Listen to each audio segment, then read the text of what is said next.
Hi everyone, I'm Alexandra, and today we're going to be talking about some inconvenient historical facts, and I will share my opinions along the way.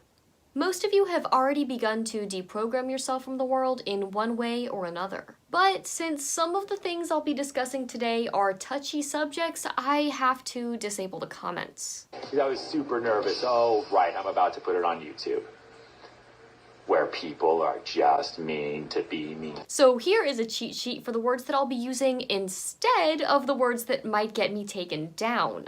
Brothermen, brothers, and brothermanry. The establishment. Z's, J's, and NZ's.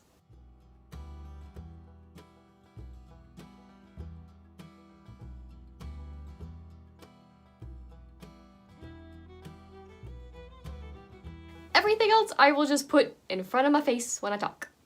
I've left links to the things that I discuss in the description below. This is going to be a long one, so hold on to your stress toys. We're going to talk about apostate churches. We're going to talk about widely held beliefs that are not based on the Bible, but are based on something else entirely. We're going to get into the New Age, the establishment's plans, and the history of indoctrination and infiltration, and oh so much more, dear friend. While this video is for those who follow the word of God, or Yah, if you do not believe in God, you may discover that everything you've ever been taught about him is wrong. So be warned. I personally do not follow any religion or church. I have just found over the years of research that the truths in the Bible hold up. Alright friends, so how inconvenient is our history? Let's find out. We're going to build a chart together to unlock as we go. This chart will show how everything connects. Let's start at the top. Godriel, the architect behind it all. In the first book of Enoch, in chapter 69, verse 6, it discusses the angels who came down to earth and says, "And the third was named Godriel. He it is who showed the children of men all the blows of death, and he led astray Eve, and showed the weapons of death to the sons of men, the shield and the coat of mail, and the sword for battle, and all the weapons of death to the children of men." Do we get it? He's kind of a murderer. "And from his hand they have proceeded against those who dwell on the earth from that day and forevermore." You see, the suffix for the name Godriel is important because El means of God. Lucifer is simply a Latin description, not a name. While teaching at the temple, Yahusha, or Jesus Christ, confirms the traits of Godriel, Lucifer, when condemning the Pharisees. John 8:44, "Ye are of your father the devil, and the lusts of your father ye will do. He was a murderer from the beginning, and abode not in the truth, because there is no truth in him. When he speaketh a lie, he speaketh of his own, for he is a liar and the father of it." Whoa, whoa, whoa, the father of lies? Isn't that kind of harsh? Yeah, well, not when you consider everything he's corrupted. It's basically like Lucifer sneezed and contaminated the entire world. In the Garden of Eden there were many trees, but only one, the tree of knowledge of good and evil, was forbidden by Yah, or God. In the beginning was the truth, and the warning against false doctrines from the father of lies. From this tree comes everything within our fallen world. The lie told in the Garden of Eden is the same lie being told today. So atop this chart sits Godriel, Lucifer, the dragon, the great architect of the universe, and so on. He has many names. Lucifer and the other fallen angels were responsible for the teachings Yah warned about in the Garden of Eden in Genesis 2:17. "But of the tree of knowledge of good and evil you shall not eat, for in the day that you eat of it you shall surely die." The Watchers had no problem getting a quick start educating humanity with the wisdom, which is now concealed in our second point on the chart, bam, Kabbalah. The Zohar, Kabbalah, the Talmud, Jewish mysticism. These are the foundation of the fallen world and the forbidden tree. What is the exoteric or the mundane meaning of Kabbalah? An article from the Brotherman New Age magazine on brotherman.com, written in 1950 by a 32nd degree Brotherman, Rabbi H. Geffen, says that Kabbalah is a knowledge of divine wisdom. This truth is the foundation stone upon which the regenerating and saving portion of every true religion is based. Did you catch that? Their truth is the, quote, foundation stone, the base of every, quote, true religion.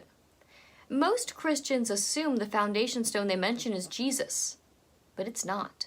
Jesus said to them, "Have you never read the scriptures? The stone that the builders rejected has become the cornerstone. These builders or brothers rejected Jesus. Their foundation stone has a big G on it for Godtriel. Remember, Godtriel means builder of God or mason of God. From the beginning, the Rosicrucians and Brothermen employed Jayish mysticism and Jayish Kabbalistic magic. Rabbi Geffen gives us some more interesting information. Our Brotherman's spiritual allegories are based on the Kabbalah, which is known to us moderns as the Kabbalistic doctrine.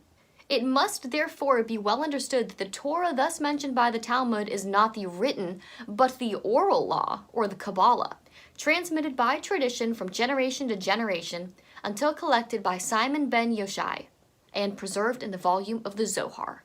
The systems of the Kabbalah and esoteric brothermanry are identical, and for this reason the brothers call their temple the Temple of Solomon. All the brothers' ceremonies have a Kabbalistic base. Let me be clear. Jesus as the Messiah is incompatible with Kabbalah. Kabbalah sees Jesus as an intermediary between the soul and God, which they believe to be a mental construct. Kabbalah is thought to clear away this veil of separation. God is unknowable, void of love, and empty, yet you're supposed to find peace and oneness in that. In that sense, Buddhism and Kabbalah both pursue the same end and the same insight. So the Kabbalah and the Zohar are the fundamental books that most occult, magic, and satanic groups base their activities on. The Zohar is a group of books that are mystical commentary on the first 5 books of the Bible. So when you can't destroy the truth, commentate on it so that the original message is lost.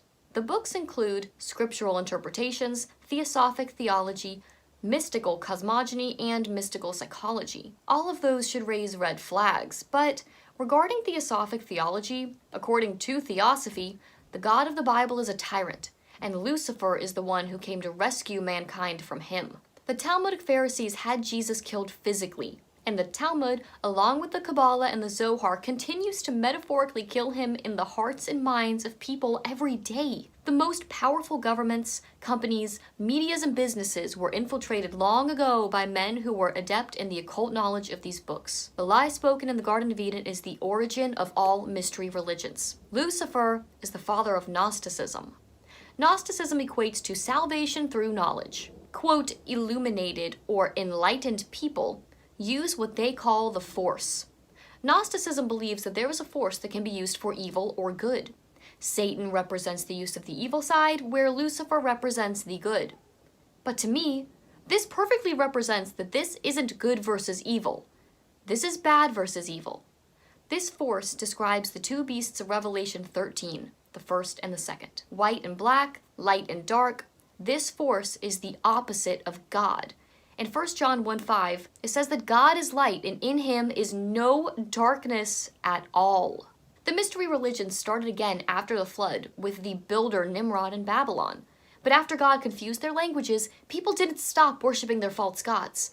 And the result was that the name of Nimrod became Osiris in Egypt, Mithras in Persia, and so on. The mystery religions morphed into Egyptian paganism, rabbinic Judaism, Greek mythology, Hinduism, brothermanry, and the New Age. The gods of all these different cultures had all the same characteristics and attributes. They just had different names. The Pharisees from Jesus' day practiced the mystery religions and the Kabbalah. These Pharisees perverted the faith and hope people had in a coming Messiah, which is why the people didn't realize Jesus was the fulfillment of their prophecies. This is still happening, but we'll get into some of that later. The mystery religions have been rebranded and repackaged for the masses today as the New Age. And these teachings have made their way into the Christian churches through very well thought out strategies to infiltrate churches and spread disinformation and lies using the Brothermen. Speaking of which, let's take a closer look at the many branches that have come out of Kabbalah. Brothermen. I am specifically talking about the esoteric traditions and the high-ranking members. Not the misled masses or members who are deliberately lied to by their higher-ups and who have no esoteric knowledge and haven't done any research into their own organization. The same thing happens in all institutions. Work, school, church. The masses are not part of the elite leadership. Within occult organizations like Brothermanry, there are 2 levels of plans, the exoteric and the esoteric. Within the organizations, there are also light and dark paths. At the lower levels, the initiates are given exoteric information. They're told things like the G stands for God or geometry. As the initiate progresses through the ranks, they are given more esoteric knowledge, if they are deemed worthy to know it by their higher-ranking members. Brothermen, like churchgoers, are usually left on an exoteric basis, never knowing the true core, history, or agenda of the religion or organization they're a part of. Before even being considered a candidate, the prospective brother has to complete a form asking to be initiated into the mysteries. A poem from 1723 written in London called The Brothers, a Hudibrastic poem, tells the truth about the founding of Brothermanry. One line says, "If history be not ancient fable, brothermen came from the Tower of Babel." Brotherman's history can be traced from Nimrod to Solomon to the Pharisees, then throughout Europe, where it was built on by secret societies like these, as well as the mystery religions like Mazdain to Mithraism, like witchcraft, Platonic humanists, and philosophers. Years after Nimrod, Ezekiel 8:15-16 seems to describe a brotherman meeting of the tribe of Judah. Then he said to me, "Have you seen this, O son of man? You will see still greater abominations than these." And he brought me into the inner court of the house of the Lord, and behold, at the entrance of the temple of the Lord, between the porch and the altar, were about 25 men with their backs to the temple of the Lord and their faces toward the east, worshiping the sun towards the east. Satanism requires its initiates to go through brothermanry, since it teaches the symbology and thought process of the mystery religions. Not all high-ranking brothers are Satanists, but all high-ranking Satanists are brothers. According to the Jayish Chronicle dated December 20th of 1867, Jayism is brothermanry, and brothermanry is Jayism. If all roads led back to an Amazon tribe, or the Irish, or the Swedish, I would be talking about them. But an honest researcher or historian has to admit that there is always a connection to these people. Israel de Liban, Emmanuel de la Mata, Abraham Alexander, who was a rabbi, and Moses Levy were original founders of the Mother Supreme Council Scottish Rite in South Carolina in Charleston. Today, the original site of the Mother Supreme Council is commemorated by this marker where a bank now stands. Hezekiah Levy, a J brother, was one of the first members of the Fredericksburg Lodge No. 4, the lodge President George Washington joined.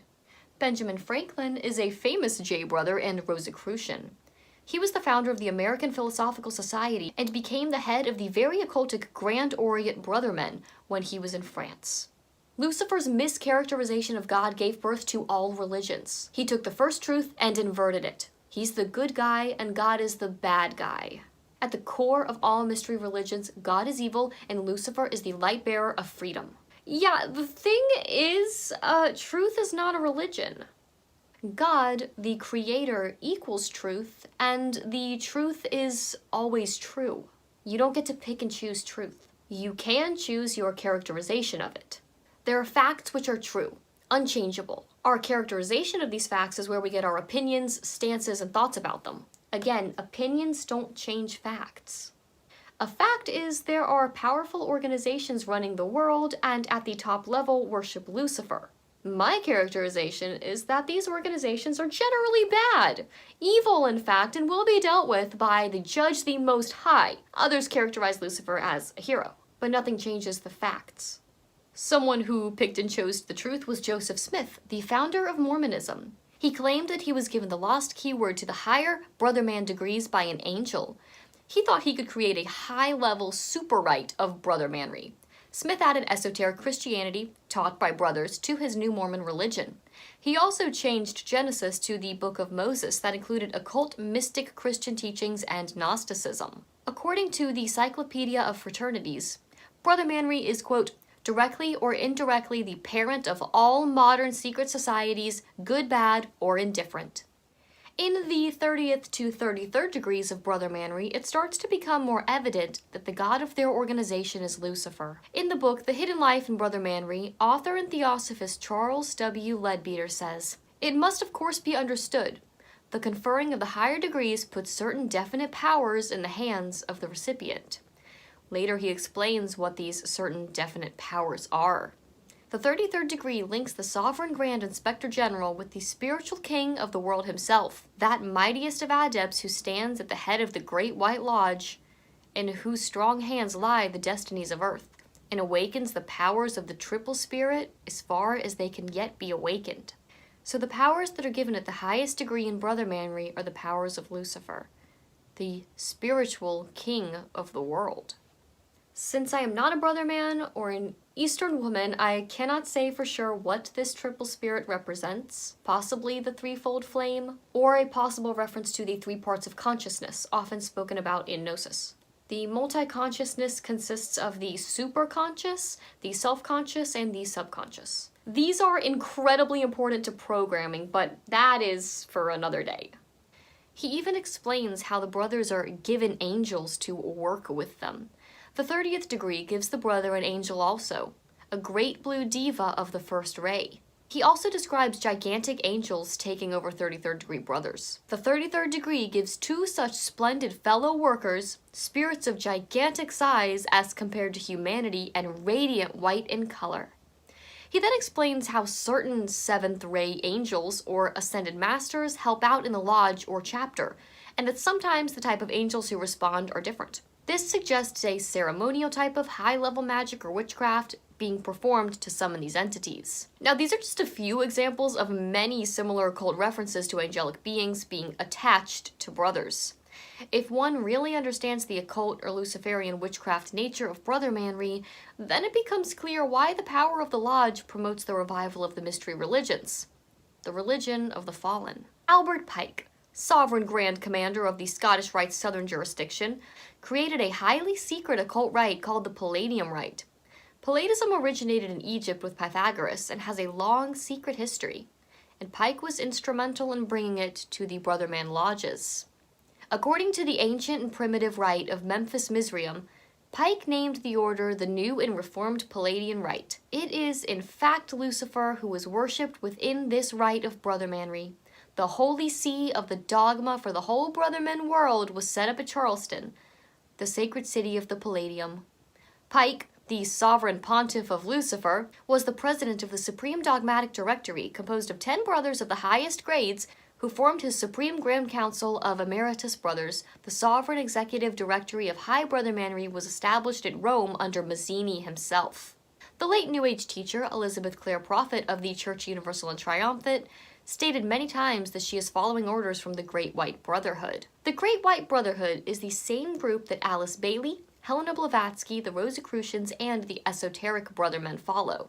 That's Saint Germain on the right, the 7th ray. Brother book Ancient Mystic Oriental Brothery says, quote, "Ancient wisdom religion is the thread soul on which are strung all the various incarnations and encasements of the religious life, begotten by that spiritual hierarchy, the Great White Brotherhood, in whose guardianship is the evolution of the human race. Brought forth from them, they, the guardians of the mystic tradition, give to those children of men who are strong enough for the burden a portion of the real teaching of the divine science, the science of the soul, concerning God and man, and the wonderful relationship that exists between the two." The philosophy behind the mystery religions, Brother Manry, Theosophy, Gnosticism, and the New Age are all based on the same idea. Seek out the fruit of the tree of good and evil, for it shall make ye a god. God told Adam that if he ate from the tree of knowledge of good and evil, he would surely die. It would separate him eternally from God. But Gadrael, Lucifer, told Eve that if she ate of it, her eyes would be opened and she would be as gods. The first lie ever spoken is still believed today. Everyone in history has had to confront the exact same scenario as Adam and Eve. Choose the truth of God's wisdom or choose the tree of supposed knowledge. In other words, if it seem evil unto you to serve the Lord, choose ye this day whom ye will serve, whether the gods which your fathers served on the other side of the flood, or the gods of the Amorites, in whose land ye dwell, but as for me and my house, we will serve the Lord. In 1798, Scottish scientist John Robinson wrote in his book Proofs of a Conspiracy about the various people who used Brothermen lodges for deceitful purposes. In several places, he writes that the early lodges were used by the Jesuits. Side note, it takes 17 years to complete Jesuit training. At this time, also, the Jesuits took a more active hand in Brother Manry than ever. They insinuated themselves into the English lodges, where they were caressed by the Catholics who panted after their re-establishment of their faith, and tolerated by the Protestant royalists who thought no concession too great a compensation for their services. At this time, changes were made in some of the symbols, particularly the tracing of the lodge, which bear evident marks of Jesuitical interference. By 1860, the Grand Orient Lodges established communism, which took them one step closer in the implementation of the establishment's goals. Jayish brother Karl Marx was the leader in the creation of communism. Giuseppe Mazzini of Italy was even more influential. Mazzini and Garibaldi led a revolution in Italy and installed a brother-man government. Napoleon, also a brother-man, was in charge of infiltrating France. He continued the revolution in the name of liberty, equality, and fraternity, one of the most recognizable brother-man phrases. Brother-men controlled the Church of England, Italy, Germany, France, and other European countries in the 1800s, and through Jesuit leadership, brothers controlled the Vatican and the Catholic Church, possibly by starting the infamous P2 or Propaganda Due Lodge in the Vatican. The P2 Lodge having ties with the Mafia, being as Mazzini was the founder of both. Most researchers have come across the information about Albert Pike and Giuseppe Mazzini's letters about the World Wars. They wrote that it would take 3 world wars to destroy the world's love for nationalism and to ensure the people would demand a one-world government.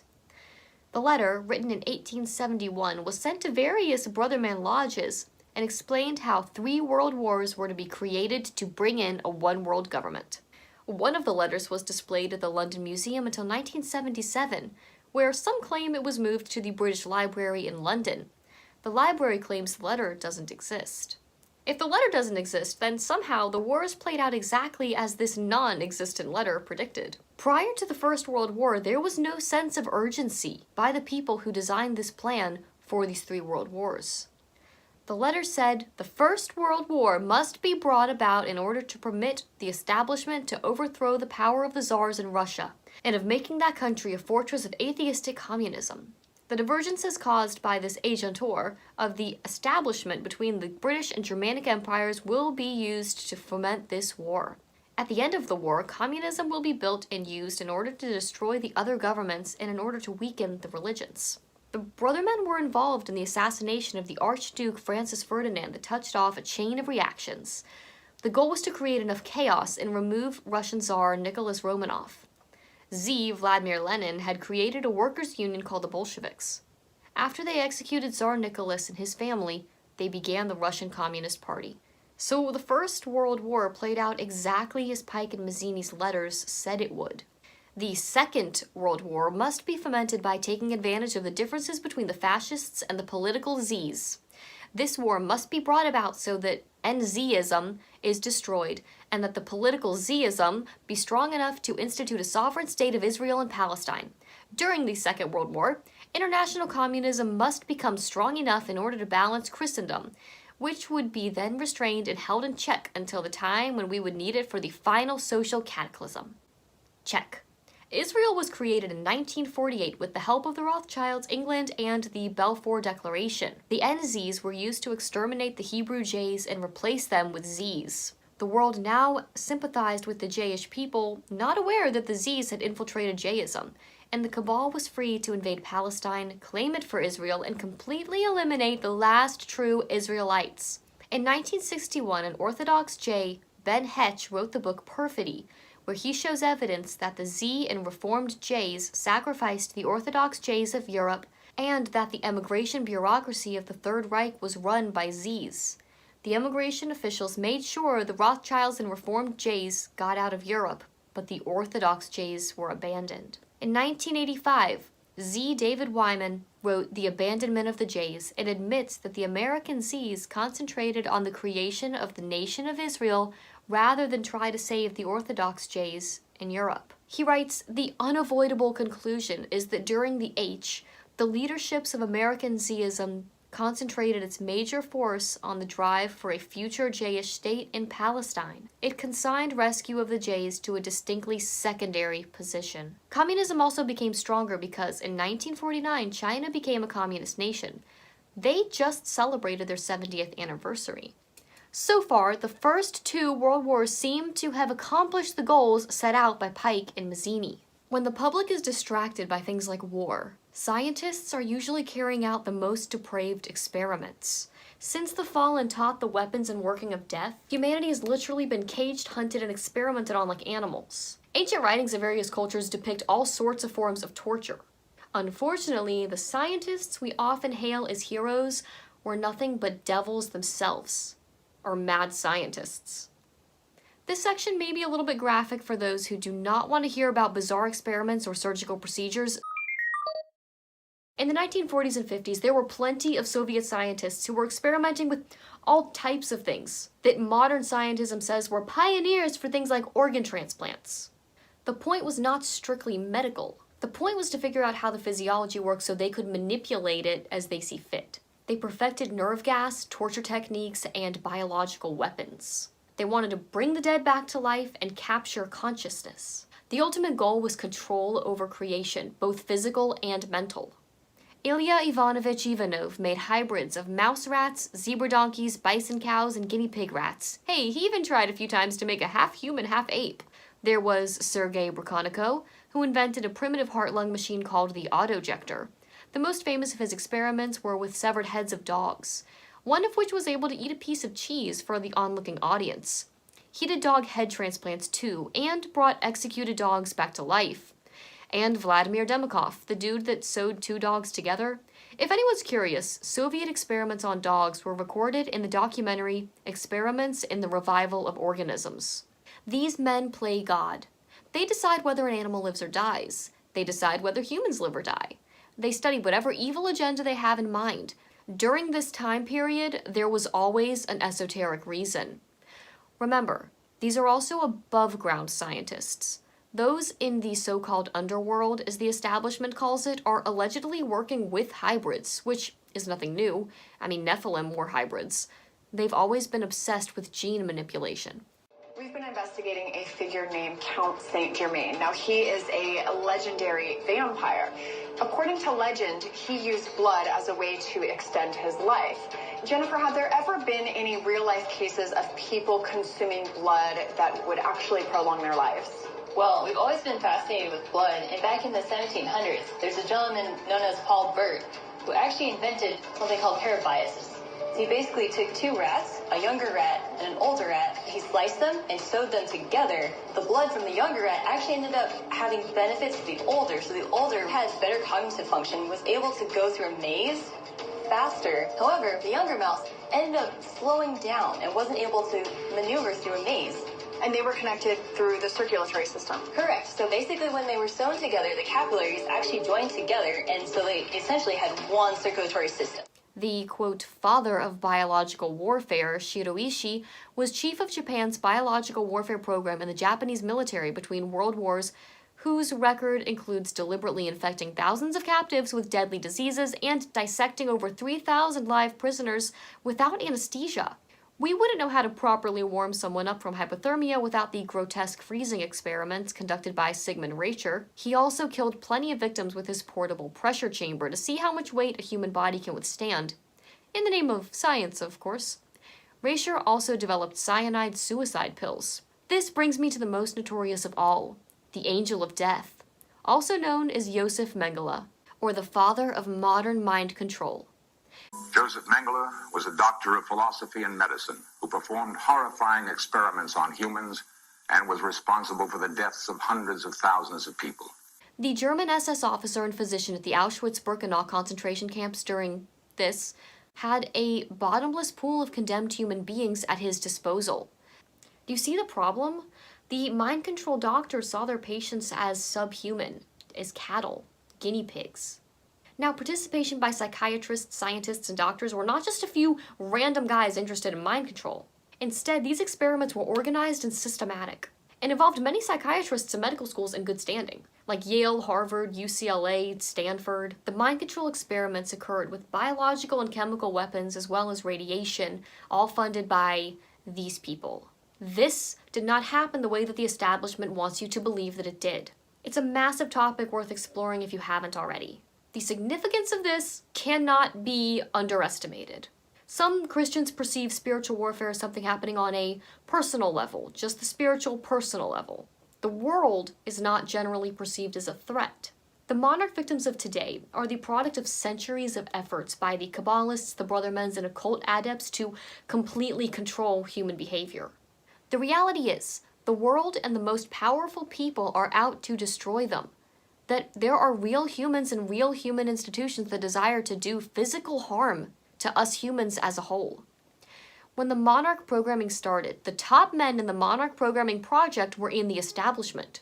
Joseph Mengele was the lead programmer and had already achieved the rank of Grand Master within the establishment and was a skilled Kabbalistic magician. He disappeared from Auschwitz in January of 1945 when the establishment smuggled him to the US, so that his knowledge of programming, which was fine-tuned on thousands of concentration camp child victims, could be put to the use on a mass scale in the US. Programming was simplistic before the NZ Germans came over. The reason for all the strange and horrific experimentation was for mind control. Another successful enterprise started by the NZs was via Operation Paperclip and Operation Bloodstone to bring the NZ scientists to America to found scientific organizations such as NASA and the CIA. What about the coming Third World War? Well, what if I told you that the Third World War is over? According to Pike, the Third World War must be fomented by taking advantage of the differences caused by the agentur of the establishment between the political Z's and the leaders of the Islamic world. The war must be conducted in such a way that Islam and political Zism mutually destroy each other. Meanwhile, the other nations, once more divided on the issue, will be constrained to fight to the point of complete physical, moral, spiritual, and economical exhaustion. We shall unleash the nihilist and the atheist, and we will provoke a formidable social cataclysm, which in all its horror will show clearly to the nations the effect of absolute atheism, origin of savagery, and of the most bloody turmoil.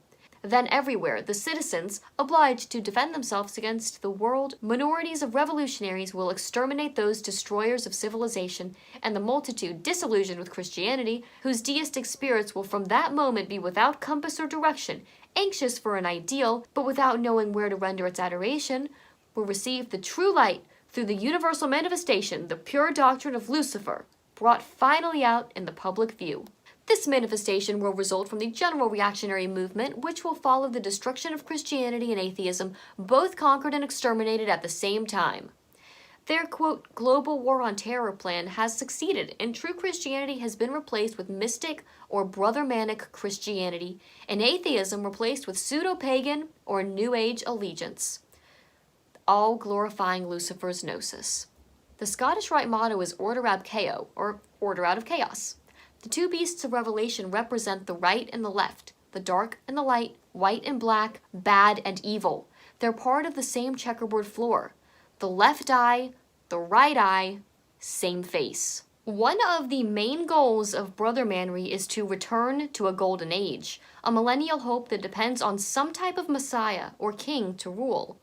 They believe in rebuilding Solomon's temple. The exoteric belief is that a physical third temple will be built in Jerusalem. But the true esoteric meaning that they know is that the temple is in us, our souls. The people who have shaped our reality know that that is truly rebuilding the temple, by rebuilding humanity into their creation.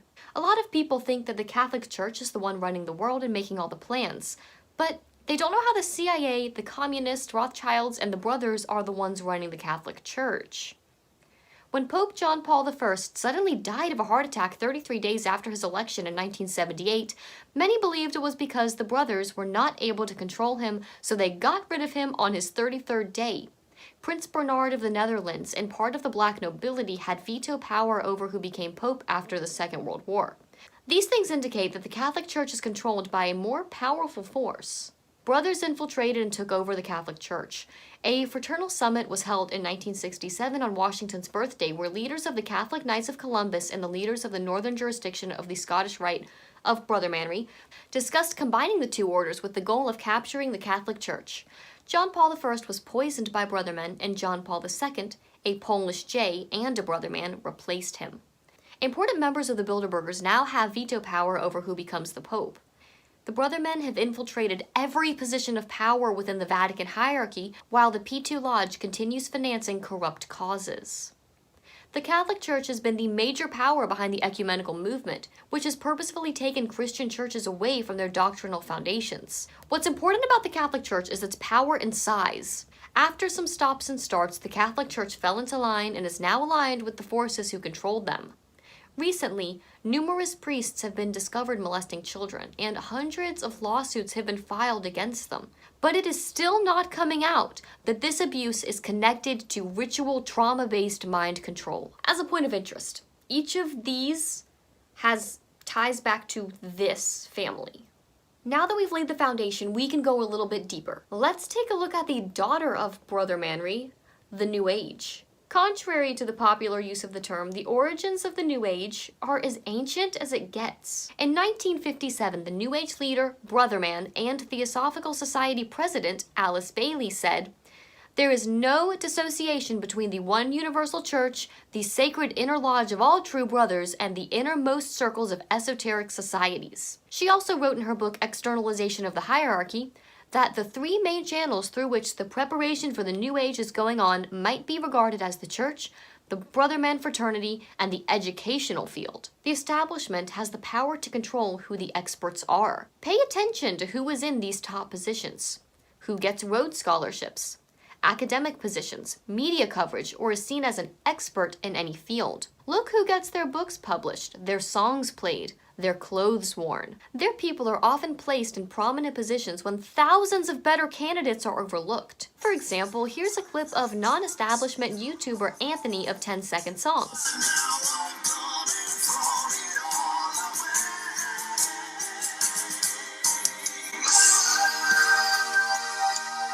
And here's Establishment's Lana Del Rey on Saturday Night Live.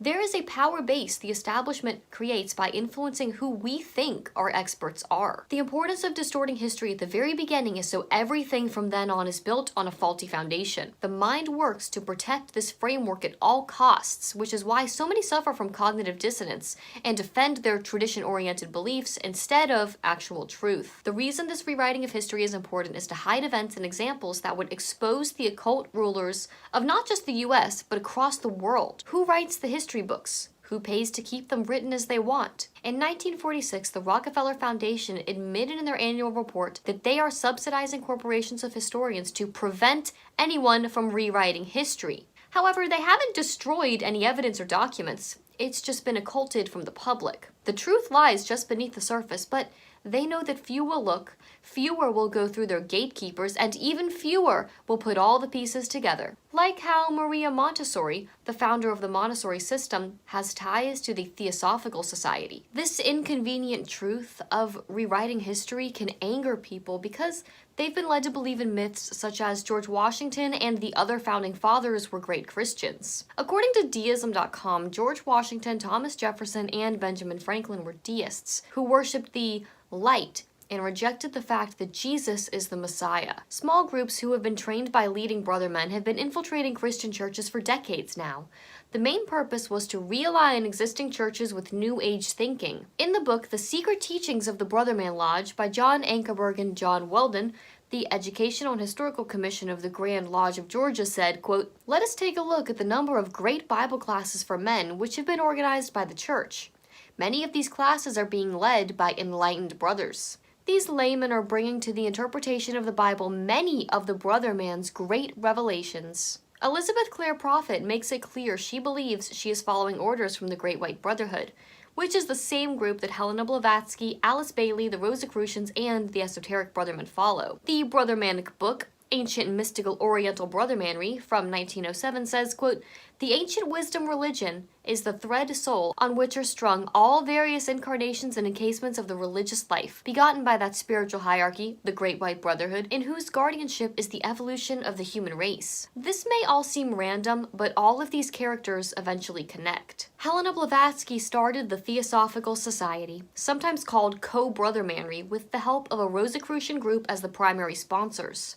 It was her belief that Lucifer was the savior of mankind, and that the God of the Bible was the adversary of man, and felt that the name Satan described God better than Lucifer. Once the key to Genesis is in our hands, the scientific and symbolical Kabbalah unveils the secret. The great serpent of the Garden of Eden and the Lord God are identical. She is insinuating the secret of Kabbalah is that Lucifer is God. Blavatsky and the Theosophical Society see those believing in scriptures as fighting against divine truth, when repudiating and slandering the dragon of esoteric divine wisdom. This stuff has even made its way into children's shows. An episode of Arthur from 2017 shows the Tree of Life and tells the story of trying to make a golem, a mind-controlled slave.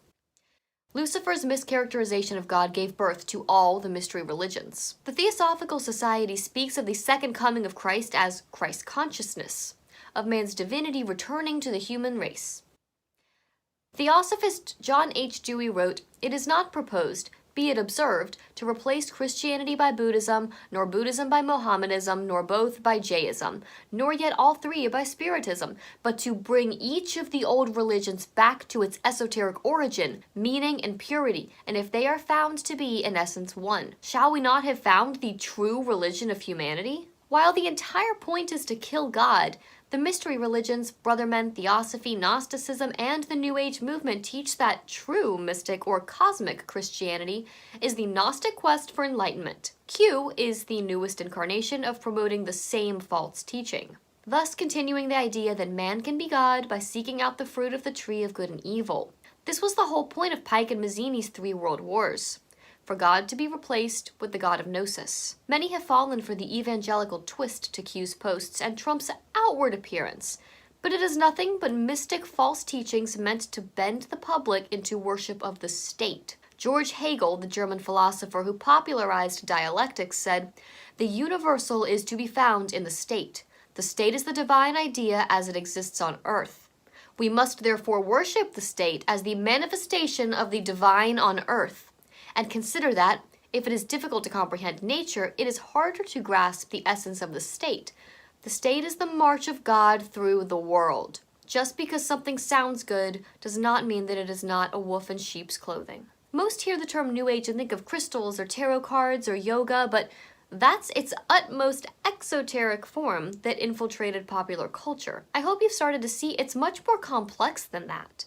The popular New Age movement in the search for enlightenment is often tied in with natural drugs as well, like mushrooms. Psychonauts are still looking for enlightenment via eating of a form of physical representation of the fruit of the tree of knowledge of good and evil, hallucinogenic plants and substances. However, there can be an aggressive lack of curiosity about the origins of trends among Christians. I drive by a lot of churches promoting their yoga classes, and I want you to think about this. When it is not corrupted by the occult, but rather incorporated by the occult, you know which side it stands on. The very core is, at its roots, yoga originated from the ancient worship of Hindu gods, against the first commandment. False prophets dressed up like lambs but preaching Lucifer's version of liberation will never lead to truth or awakening or moksha. It'll lead to possession, infestation, and oppression by demonic or negative entities. Remember how any pagan or occult practices act as consent, no matter how exoteric it looks.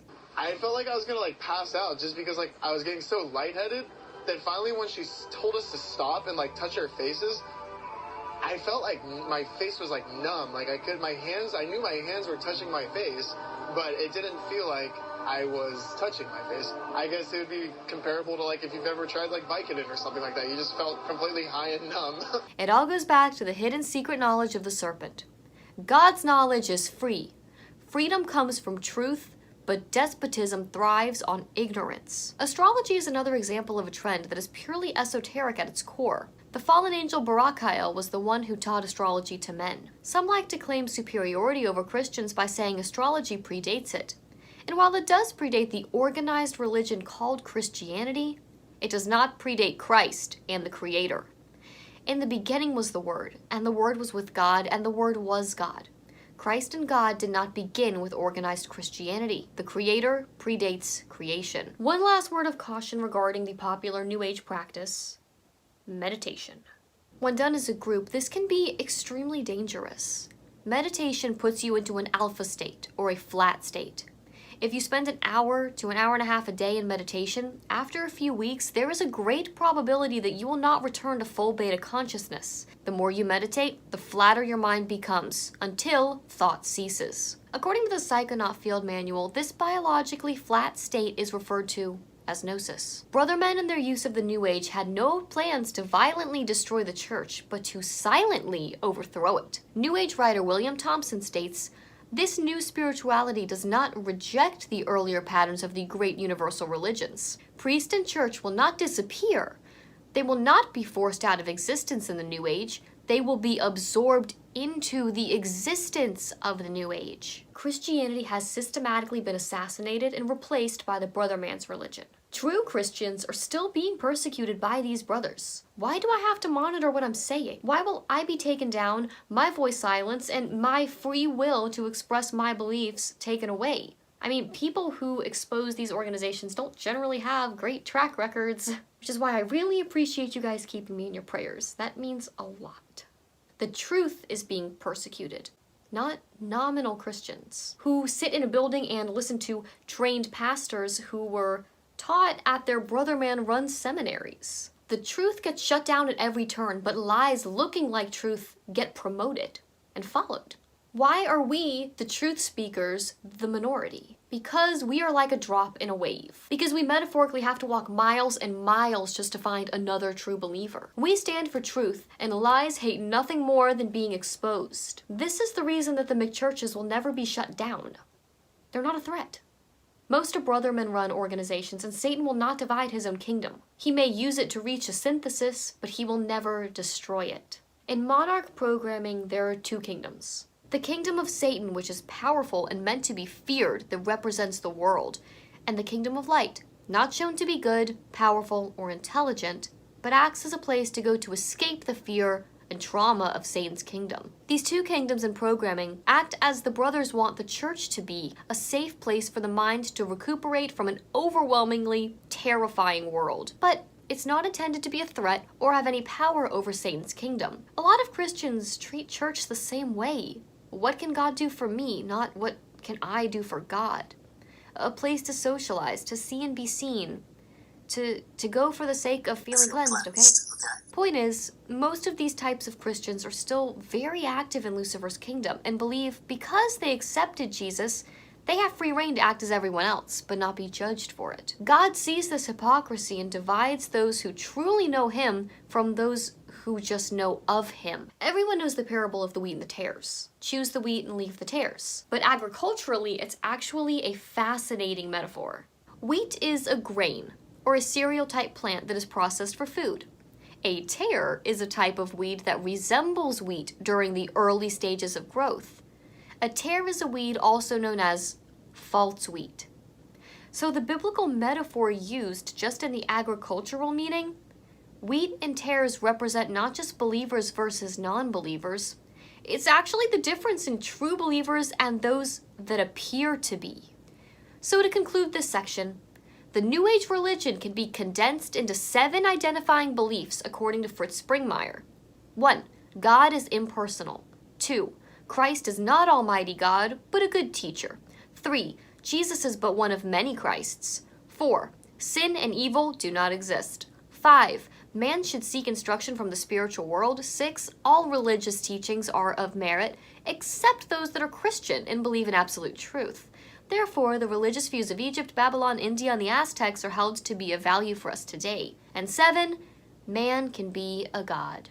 Speaking of wheat and false wheat, or tares, we cannot discuss Gadrael's viral infection of our world without talking about one of his favorite hangouts, church. There are 3 major fronts used by the elite for programming monarch slaves and the general population, which are religious fronts, the national security agencies, and the military, as well as the entertainment business, including Hollywood and the music industry as a 4th. The religious fronts have been used for centuries by groups like the Jesuits and the Assassins, and more recently, the Church of Scientology, the Church Universal and Triumphant, the Church of Satan, the Charismatic Movement, and megachurches. Megachurches are full of New Age and frankly unbiblical teachings, like casting visions and prosperity preaching. Independent or non-brother preachers want to uplift people. They want to share the word in a hopeful and loving way. That's not the brother's intent at all. Religious fronts are important to the establishment because they give them an outlet to balance their good and bad deeds as their Gnostic philosophy requires. Unless someone does good charitable deeds, they can't be high up in the Luciferian hierarchy. Just because someone donates to charity or does something respectable doesn't mean that they aren't a high up Luciferian. It's actually a requirement. Those of you who know about programming understand the complex amnesia walls involved in the structure of altars. If the programmers want, they can shatter a front Christian altar level and create a new level of New Age believing altars to replace the Christian one. We have just witnessed an example of this when John Cooper of Skillet posted an article about the massive falling away of how many church leaders are abandoning the faith in favor of the New Age. Even though our world and those who run it promote white witchcraft in the form of the feel-good New Age, the Bible is clear that all witchcraft is wrong. There shall not be found among you anyone who practices witchcraft, for all who do these things are an abomination to the Lord. How can we expect churches to be warning about the New Age when they don't even warn about the pagan origins of Christmas or Easter, or they don't talk about the times we're in? That may have been acceptable 30, 20, or 10 years ago, but in this age of information, remaining ignorant is untenable. The establishment doesn't just program individuals, they program entire nations. The most influential people in the establishment are the very ones who groomed the world to believe that Billy Graham was a man of God. The image the establishment created of Billy Graham is not real. The same establishment that created Billy Graham is the one who put "In God We Trust" on the Federal Reserve's money. God is capitalized because it's an acronym. Guns, oil, drugs. But it's more than that. It's the God of this world. After decades of cooperation between almost all Christian churches worldwide through organizations like the National Council of Churches, the Billy Graham Crusades, and the Promise Keepers, Orthodox, Catholic, Protestant, and non-denominational churches can all be thought of as one huge organization. The infiltration and control of the Christian religion was one of the easiest tasks for the establishment since they are considered soft targets by the intelligence agencies. Non-believers look to the hypocrisy of churches and these false teachers and conclude that God must be evil and bad, or even just a fictitious idea. But they never stop and think about Lucifer's role, his free will, and the army of people he has doing his work. Throwing the true scriptures out because of the false scriptures of Christian Zism is an erroneous logical fallacy that happens all too often. An honest researcher will look into these fallacies and get down to the bottom of it, realizing the brilliance and awe of the one true God, and the unimaginable lengths that Lucifer will go to convince the world otherwise. Look, I get it. It's not cool to follow God. I know the way the world wants us to feel about him, but being treated badly by hypocrites and people who claim to know him is no excuse for not getting to know him yourself. That's like saying you'll never eat vegetables because you hate vegans. God isn't the God the church created. He isn't full of hate and legalism. God is truth, and the truth is love. It is through his truth that we're set free. If Lucifer can't destroy the truth and erase God, he can make us forget the true teachings by replacing them with charismatic leaders who teach their own doctrines, like Billy Graham. Although many may have been aided in their relationship with Christ through the exoteric facade of people like Graham, the reality of these leaders is very dark. Billy Graham became a nationally known figure in 1949 thanks to multi-millionaire William Randolph Hearst's influence and financial backing. All the presidents and many leading politicians worldwide have been close friends with Graham. Strategic control and execution of the dark or light world order succeed by placing key 33rd degree brothers at the top of political, religious, and economic institutions. Billy Graham's first crusades were funded by people in the establishment. The Vanderbilts, the Rockefellers, the Whitneys, and Chase Manhattan Bank. William Randolph Hearst's media empire was responsible for publishing glowing reviews of his crusades. Just because Billy Graham does good things or preaches the gospel does not mean he is not part of the network or the establishment. Remember, Gnostic philosophy requires them to do good deeds to offset their bad ones. Some of the greatest philanthropists are also some of the highest-ranking Satanists. Billy Graham publicly supported the ecumenical mission of the World Council of Churches and the National Council of Churches. Their mission is to combine all churches into one, unity. Billy Graham did more than anyone to bring about the one world church. Christians have been conditioned to believe that Billy Graham is a great prophet of God by the establishment media, which, in reality, He was a 33rd degree brother man who had many angelic attachments and was given an honorary knighthood by the Order of the British Empire. He was allowed to be with every president from Truman to Trump and was called America's pastor. I mean, do you really think that the establishment would allow presidents and powerful people like Billy Graham? If there was any danger, he would actually bring someone to Christ? No. They'd get rid of him one way or another. They wouldn't be praising him. The same way that the Pope is venerated and loved by the world, whereas the truth and the real Jesus Christ and his teachings are trampled on and despised. Graham's crusades were like concerts. Most of the people there were his fans. People who've never heard of a band's music usually don't show up. Most of the attendees were already Christians, and most decisions were for trivial things like quitting smoking. After a crusade in Scotland, for example, churches there noticed a decline in membership, not the promised increase by the crusade staff.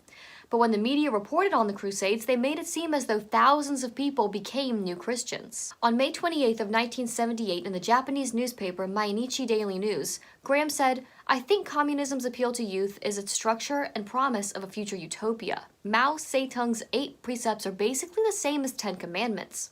In fact, if we can't have the 10 commandments read in the schools, I'll settle for Mao's precepts." Jesus said, "Woe to you when all men speak well of you, for so did the fathers to the false prophets." In terms of a paper trail, we have the following. Billy Graham's books consistently refer to basically only brothers. Billy Graham endorsed the Brother Manic Demolay program of youth as God's work. This endorsement by Billy Graham is in a Brother Man book that is used to educate people about the craft. That book is The Clergy and the Craft, and it says that the people who are quoted in it are brothers. His closest associates were brothermen, like David M. McConnell, who was the director of the Billy Graham Evangelistic Association and a U.S. ambassador to the United Nations. The Southern Baptists, of which Billy Graham was a member, are controlled by the Brothermen. During the 1920s, the Southern Baptists joined the Brothers by the millions. The establishment made it a top priority in the 1940s and 50s to infiltrate churches. After an initial 20-year period of intense infiltration, they could count on their members to generationally continue their presence and influence. None of the Southern Baptist Convention's presidents have opposed brothermanry. Billy Graham gave away his association with brothermen with his prominent false teaching and brothermanry of inclusivism, the belief that followers of non-Christian religions will also be saved. Tell me, what do you think is the future of Christianity? Well, Christianity and being a true believer, you know, I think there's the body of Christ, which comes from all the Christian groups around the world, or outside the Christian groups. I think everybody that loves Christ or knows Christ, whether they're conscious of it or not, they're members of the body of Christ. And I don't think that we're going to see a great sweeping revival that will turn the whole world to Christ at any time. I think James answered that, the Apostle James, in the first council in Jerusalem, when he said that God's purpose for this age is to call out a people for his name. And that's what God is doing today. He's calling people out of the world for his name, whether they come from the Muslim world or the Buddhist world or the Christian world or the non-believing world. They are members of the body of Christ because they've been called by God. They may not even know the name of Jesus, but they know in their heart that they need something that they don't have, and they turn to the only light that they have. And I think that they are saved and that they're going to be with us in heaven. This is fantastic. I'm so thrilled to hear you say that. There's a wideness in God's mercy. This is false. In Luke 13:24, Yahusha, Christ, says, "Strive to enter through the narrow door. For many, I say to you, will seek to enter and will not be able." And again in Matthew 7:13, "Enter through the narrow gate. For wide is the gate and broad is the road that leads to destruction, and many enter through it. But small is the gate and narrow the road that leads to life, and only a few find it."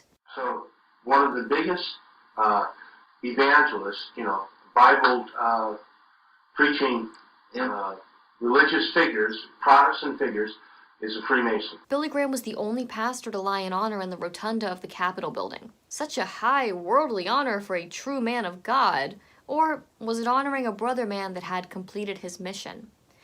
There's a lot more to Billy Graham than meets the eye. I've left a link to an article about Billy Graham and his ties to SRA with links for you to research in the description if you're interested.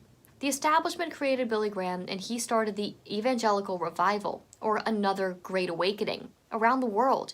But instead of making strong Christians, he watered down the faith, merged it with all other religions, and taught unbiblical doctrine. Billy Graham was the product of a decades-long infiltration of churches that started primarily with John D. Rockefeller Sr., who was instrumental in funding seminaries, churches, and colleges.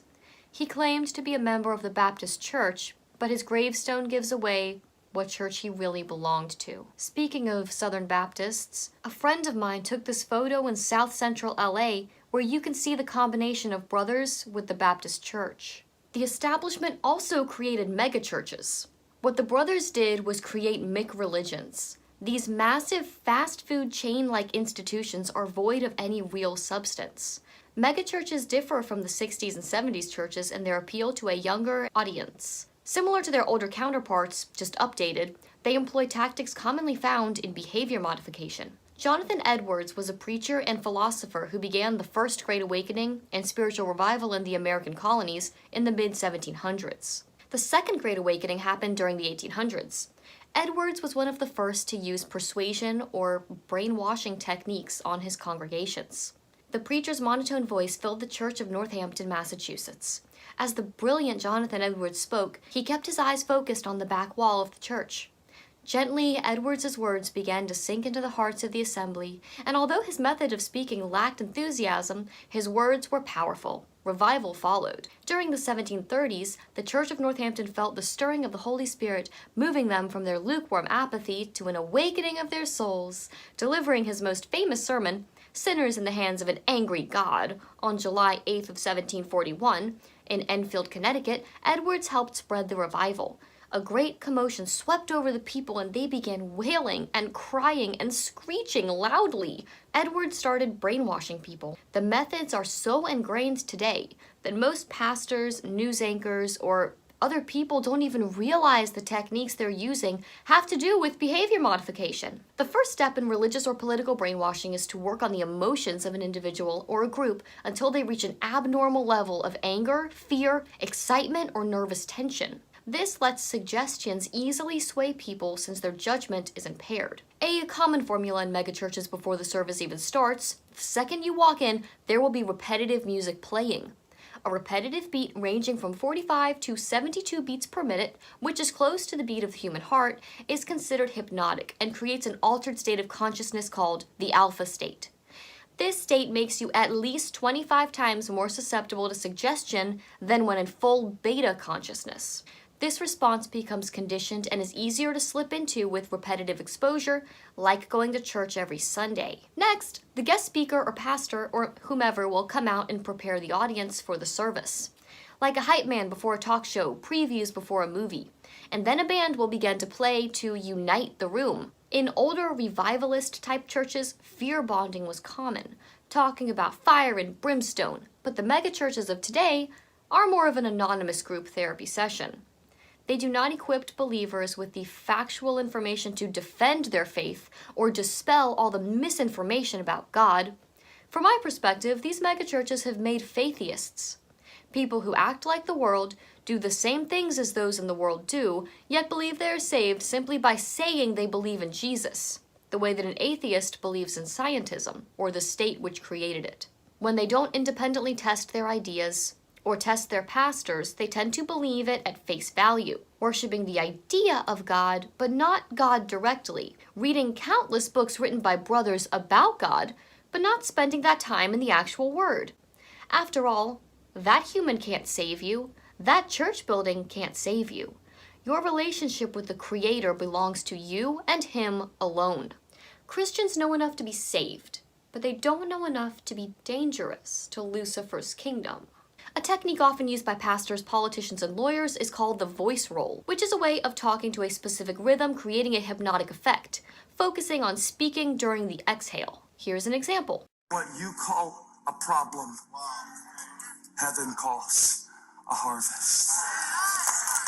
We keep waiting for everything to be right in our life, to feel blessed, to have joy, to give back.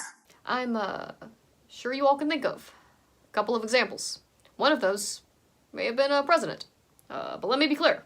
This technique is very effective. Movie theaters and concerts work the same way. Some of the popular pastors are very skilled at these techniques. According to cheatsheet.com, this is the net worth of the 10 richest pastors. Joyce You Are Little Gods Meyer is worth $8 million. TD Prosperity Gospel and Positive Thinker Jakes is worth $18 million. Franklin Voodoo Donuts Graham is $25 million. Rick the Purpose Driven Warren at $25 million. Billy Brotherman Graham, $25 million. Creflo That's My Real Last Name Dollar at $27 million. Joel Threefold Flame Osteen at $40 million. Benny Falls Healer Hin at $60 million. And Pat Lance Paul Robertson at $100 million. And the Master of Prosperity Gospel Preaching, Kenneth Copeland, is worth a ridiculous $300 million. Yahshua or Jesus had some strong words for preachers like these. The Pharisees, who were lovers of money, heard all these things and they ridiculed him. And he said to them, "You are those who justify yourself before men, but God knows your hearts. For what is exalted among men is an abomination in the sight of God. Be careful who teaches you."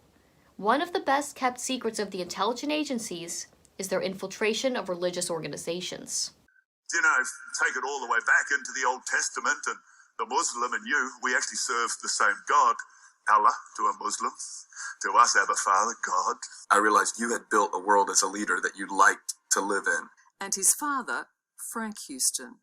He too was a high-profile church leader, but used his position and influence to abuse children. Yeah, okay, Alexandra, but what about fellowship? What about us just regular churchgoers? The most important fellowship to be in is with our Creator, is with God. Second is with other born-again believers. And if you're a social person, then maybe church can be helpful. But there are plenty of other ways to meet up with other believers. I mean, Matthew 18:20 says, "For where 2 or 3 are gathered together in my name, there I am in the midst of them." Small groups are great since everyone knows who's leading them. I don't have enough time here to do an expose, but look at this. I went to get this picture, and on BibleGateway.com, they say, "Don't miss our free C.S. Lewis daily email." C.S. Lewis was a practicing witch, and his works are full of the mystic symbolism I've been talking about. This is exactly what I mean by places appearing to be Christian actually pushing the mysteries. You feel like because Bible Gateway supports C.S. Lewis, he must be safe. He is not. According to his own autobiography, Surprised by Joy, Lewis says he abandoned his Anglican faith at age 13 due to the influence of a school mistress who was involved with theosophy, Rosicrucianism, and spiritualism. He developed what he called a lust for the occult, saying, "It is a spiritual lust. Like the lust of the body, it has the fatal power of making everything else in the world seem uninteresting while it lasts." He also said that he was strongly influenced by George MacDonald, who was a Universalist. MacDonald's book, Lilith, is based on the Talmudic teaching that Adam was married to a demon named Lilith before he married Eve. By the end of MacDonald's book, Lilith is redeemed, and Adam says that even the devil will eventually be redeemed.